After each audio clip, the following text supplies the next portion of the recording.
The Wandering Coffin, a true story. Many skeptics argue that coincidence is nothing more than an artifice of human knowledge.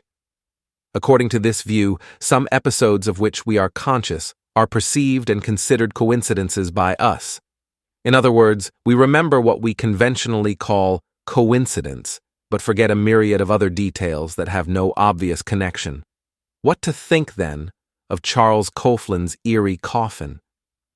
Coffin was born in the Canadian province of Prince Edward Island on the northeast coast. But in the late 19th century, he was in Galveston, pearl of the Texas coast, in a troupe of wandering actors with whom he acted to make ends meet. The year was 1899.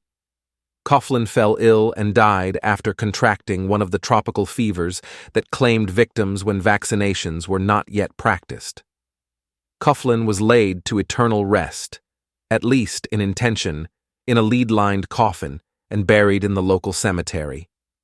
Galveston, then the most populous and prosperous city in Texas, stood on a huge sandbar in a precarious location that left it exposed to both typhoons and storm surges.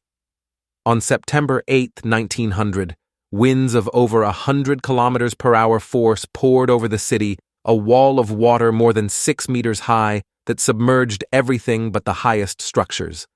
The city was completely destroyed. About 7,000 inhabitants drowned, and their corpses were sucked into the open sea by the ebb. Even the dead were washed away. Cemeteries were gutted by the fury of the waves, and coffins were torn from their graves and carried away by the current. For 8 years, Coffin's body wandered in its leaden coffin in the warm waters of the Gulf Stream. Eventually, it rounded the end of the Florida Reef and entered the Atlantic, where the prevailing currents carried it north along the South and North Carolina and the coast of New England. In October 1908, a small fishing boat off Prince Edward Island spotted the battered mortuary chest floating on the waves. Someone from the crew hoisted it aboard using a hook. A copper nameplate with the name of the deceased revealed who was the body encased in that coffin, eroded by water and salt spray. The coffin had been pulled dry about a kilometer from the little church where Charles Coffin had once been baptized. His remains were placed in another coffin and received a new burial, just where Coffin's journey had begun so many years earlier.